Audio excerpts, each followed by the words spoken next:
गुरु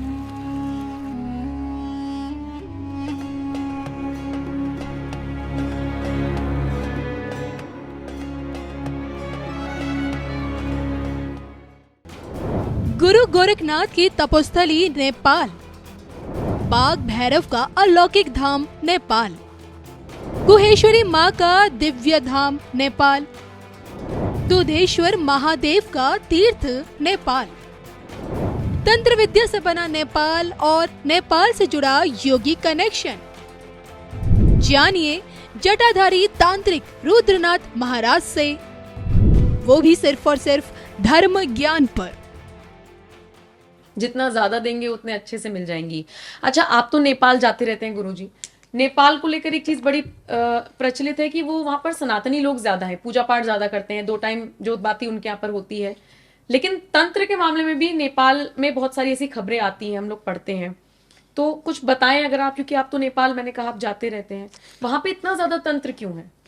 वहाँ की भूमि ऊर्जावान बहुत कर रखी है, जैसे हमारे भारत में, ठीक है, जहाँ निरंतर भगवान में विश्वास रखने वाले लोग हैं। जैसे आपने कहा कुछ काल्पनिक कहते हैं, कुछ बहुत ज्यादा हम जैसे भी हैं, आप जैसे भी है, विश्वास रखते हैं, तो उस घर की ऊर्जा स्वयं ऊर्जावान होगी ना।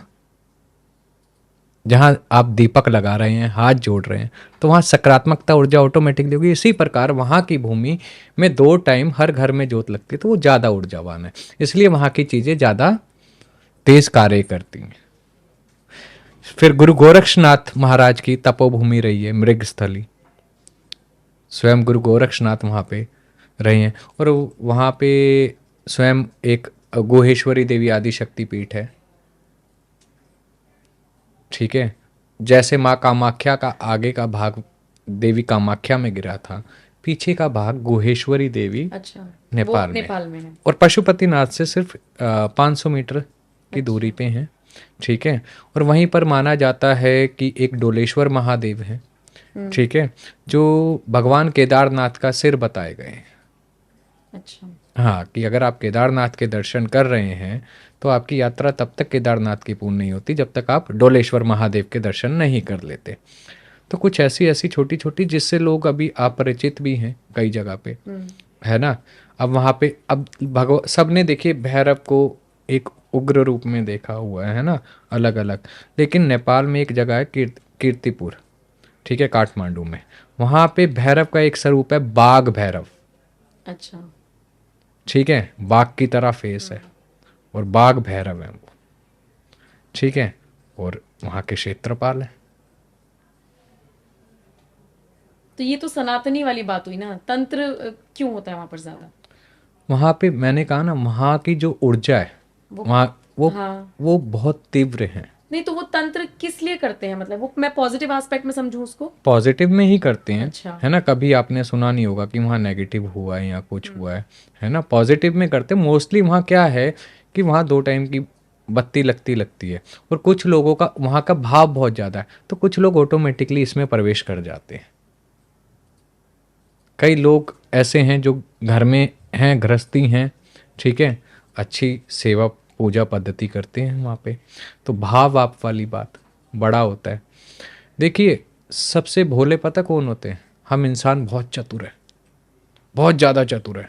हम अपनी बुद्धि को उस हद तक ले जाने की कोशिश करते हैं कि सामने वाला समझ भी ना पाए, लेकिन हम फिर भी गलतियाँ कर जाते हैं। और सबसे भोले होते हैं भगवान, जो सिर्फ एक मंत्र पे खींचे चले आते हैं।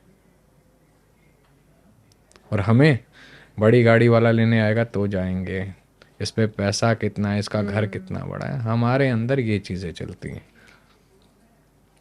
आपने कामाख्या टेम्पल का जिक्र किया, और फिर मैं बंगाल का भी जिक्र करना चाहूंगी कि जरूरत क्या है बलि चढ़ाने की, या जो लोग शराब पीते हैं वो बड़े उस तरीके से डिफेंड करते हैं कि अरे मदिरा तो चढ़ती भी है, प्रसाद के तौर पे मिलती है, भैरव को चढ़ती है। एक चीज तो ये। दूसरा, ये जब वैष्णो देवी जाते हैं तो वो डर क्यों बना रहता है कि भैरव बाबा पे चलना है वरना अधूरी मानी जाएगी? वो डर, मैं कह रही हूँ कि लोग जाएं, अपनी स्वेच्छा से जाएं कि हाँ अभी 11 किलोमीटर चढ़ाई कर ली है, थक गए हैं, ऊपर 3 किलोमीटर नहीं जा पाएंगे, लेकिन वो डर जो होता है, तो भगवान के नाम पे तो डर नहीं होना चाहिए। समझ जाना चाहिए भैरव बाबा को कि नहीं चढ़ पाया उतना, ये डर, ये बलि, ये मांस मदिरा। देखिए, माता वैष्णवी पहले तो ये समझिए कौन है।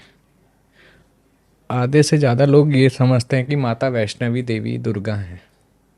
माता वैष्णवी देवी त्रिपिंडियों में विराजमान है, माँ सरस्वती, माँ लक्ष्मी, माँ काली, ठीक है ना।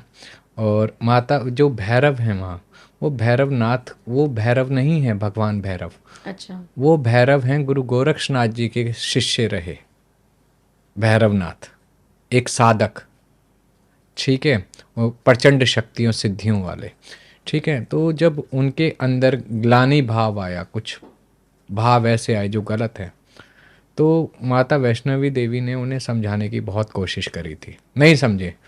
फिर माता वैष्णो देवी ने उनका सर अलग किया। जब धड़ से सर अलग हुआ तो जब वो जमीन पे गिरा, उन्होंने माँ कह के संबोधित किया और क्षमा याचना मांगी।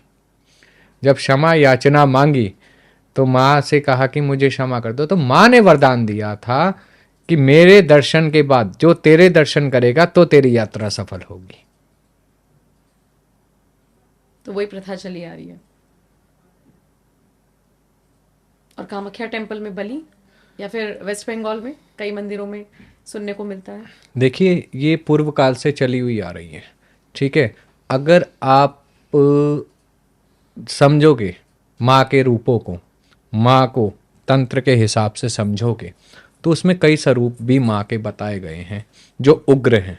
कई नाम ऐसे हैं जो गृहस्थी नहीं जानते, जैसे कंकाल काली देवी का एक स्वरूप, ठीक है, शमशान काली। कंकाल काली में देवी का क्या रूप है? कंकाल पहन रखे हैं? नहीं, स्वयं ही कंकाल रूप में विराजमान है, ठीक है। तो ये जो उग्र देवियों का रूप लिया गया, ठीक है, ये माँ ने स्व इच्छा से तो नहीं लिया था। रक्त बीज जब पाप कर रहा था तो रक्त बीज को हनन करने के लिए माँ गौरी को माँ काली बनना पड़ा। तो सबसे पहले उन्होंने भक्षण किस चीज का किया था? किस चीज का? रक्त का, असुरों को मार के, क्योंकि उस स्वरूप में वो रक्त प्रियांगी बन जाती हैं। ये तो हमारी पौराणिक कथाएं हैं और हमने कई बार बचपन में सुनी भी है। लेकिन दिक्कत ये है कि जब हम सामने वाले किसी समुदाय को कहते हैं कि भाई तुम्हारे यहाँ पे बकरा कटता है या किसी जानवर को हलाल करते हैं, तो ये चीज नहीं होनी चाहिए। अब उन्हें तो हम ज्ञान बांट रहे हैं, फिर वहां से काउंटर आता है कि तुम्हारे यहाँ भी तो ऐसे होता है। तो वहां पे थोड़ा सा हम एज ए सनातनी हमें लगता है हाँ ये क्यों हो रहा है, जैसे मैं सोचती हूँ कि क्यों हो रहा है ये। देखिए, कुछ चीजें ना हमने नहीं बनाई है, ना आपने बनाई ना मैंने बनाई, हमारे कई पूर्वज निकल गए, उससे पहले से चलती हुई आ रही है।